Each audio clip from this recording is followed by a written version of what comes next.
ആദിൽ പാലോട് ശേഖർ കുര്യാക്കോസുമായിട്ട് സംസാരിച്ചിരുന്നു. നമുക്ക് ശേഖർ കുര്യാക്കോസുമായിട്ട് ആദിൽ പാലോട് സംസാരിച്ചപ്പോൾ എന്താണ് പറഞ്ഞതെന്നൊന്ന് കേട്ടിട്ട് വരാം. കൊച്ചിയിൽ ഗാലറിയിൽ നിന്ന് വീണ് MLA ഉമാ തോമസിന് ഗുരുതരമായി പരിക്കേറ്റ വാർത്ത കേരളത്തിൽ ചർച്ചാ വിഷയമാണ്. പലതരത്തിലുള്ള സംഘാടനത്തിൽ വീഴ്ചയുണ്ടായിട്ടുണ്ട് എന്നുള്ളതാണ് ഇപ്പോഴുള്ള നിഗമനവും കണ്ടെത്തലും. ഇപ്പോൾ നമുക്കൊപ്പം റിപ്പോർട്ടർ TVക്കൊപ്പം ദുരന്ത നിവാരണ authority member secretary doctor Shekhar Kuriakose ചേരുന്നുണ്ട്. നമ്മളുടെ നാട്ടിൽ വ്യക്തമായ ഒരു ചട്ടക്കൂടുണ്ട്. തദ്ദേശ സ്ഥാപനങ്ങൾ ആണ് അതിന് ചുമതലപ്പെട്ടിട്ടുള്ളവർ. അവർക്ക് ഈ ചട്ടക്കൂട് പാലിച്ചുകൊണ്ട് ഈ കാര്യങ്ങൾ ചെയ്യാൻ മറ്റ് വിവിധ വകുപ്പുകളുടെ സേവനം ലഭ്യവുമാണ്.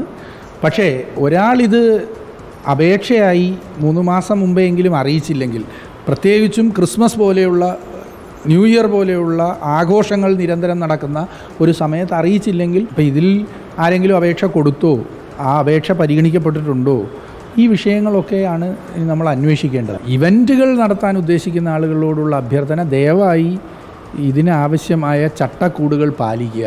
ഏറ്റവും ചുരുങ്ങിയത് ഒരു 3 മാസം മുമ്പ് എങ്കിലും അതായത് തദ്ദേശ സ്ഥാപനത്തിനെ എന്താണ് നടത്താൻ ഉദ്ദേശിക്കുന്നത്, എത്ര ആളുകളെ പ്രതീക്ഷിക്കുന്നു, ഏത് സ്ഥലത്താണ്, ആ സ്ഥലത്തിനെ എങ്ങനെയാണ് ഞങ്ങൾ ഓർഗനൈസ് ചെയ്ത് നടത്താൻ പോകുന്നത്, എവിടെ ആംബുലൻസ് കാണും, എത്ര പേര് വരും എന്നുള്ളതിനനുസരിച്ച് എവിടെ സ്റ്റേജ് കാണും, എവിടെയാണ് കറണ്ടിൻ്റെ സംവിധാനങ്ങൾ, ഇതൊന്നും നമുക്ക് ചെയ്യാൻ പറ്റാത്ത കാര്യങ്ങളല്ല. ഇവിടെ 100 പേരേ വരുന്നുള്ളൂ, അല്ലെങ്കിൽ അവിടെ 50 പേരേ വരുന്നുള്ളൂ, ഇവിടെ ഞങ്ങൾ വർഷങ്ങളായി നടത്തുന്നതാണ്.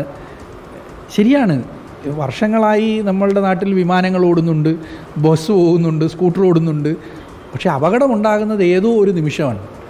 ആ അപകടമുണ്ടാകുമ്പോഴാണ് ഈ റുട്ടിനൈസേഷൻ്റെ തിക്താനുഭവം നമ്മൾക്കുണ്ടാകുന്നത്. പ്രധാനപ്പെട്ട കാര്യമാണ്. ഒരു പരിപാടി, അത് കാലങ്ങളായി നടന്നു വരുന്ന പരിപാടി എന്ന് നിസ്സാരമായി കണ്ടാൽ പോരാ എന്നുള്ളതാണ്. വിവിധ അനുമതികൾ വേണം. പ്രത്യേകിച്ച് 3 മാസം മുൻപ് പഞ്ചായത്തിൽ വിവിധ പോലീസ്, ഫയർഫോഴ്സ് അടക്കമുള്ള വകുപ്പുകളിൽ നിന്നൊക്കെ അനുമതി വാങ്ങി വേണം പരിപാടികൾ നടത്താൻ എന്നുള്ളതാണ്. ഈ അപകടങ്ങൾ, ആവർത്തിക്കുന്ന അപകടങ്ങളിൽ ഇപ്പോൾ സംസ്ഥാന ദുരന്ത നിവാരണ അതോറിറ്റിയിൽ നിന്നുള്ള പ്രതികരണം. ക്യാമറാമാൻ വിനയനൊപ്പം റിപ്പോർട്ടർ ആദിൽ പാലോടിൻ, റിപ്പോർട്ടർ തിരുവനന്തപുരം. ഓക്കെ, ആദിൽ പാലോടാണ് ശേഖർ കുര്യാക്കോസിനെ കണ്ടത്. ശേഖർ കുര്യാക്കോസ് പറയുന്നത് പോലെ ഇത്തരം പരിപാടികളൊക്കെ ആലോചിക്കുന്നവരുണ്ടെങ്കിൽ നേരത്തെ ചട്ടപ്രകാരം വേണം. അതിനുള്ള മാനദണ്ഡങ്ങളൊക്കെ ശേഖർ എനിക്ക് അയച്ചു തന്നിരുന്നു.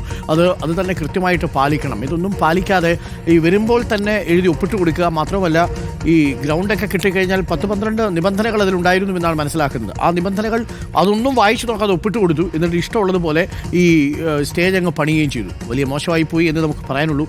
മാത്രവുമല്ല, പരിപാടി അതിനുശേഷവും കൈതപ്പുറം ദാമോദരൻ നമ്പൂതിരിയൊക്കെ പോലെയുള്ള വളരെ പ്രായമായ മനുഷ്യൻ, അദ്ദേഹത്തിന് പിടിച്ചേ അങ്ങോട്ട് നടക്കാൻ പറ്റൂ.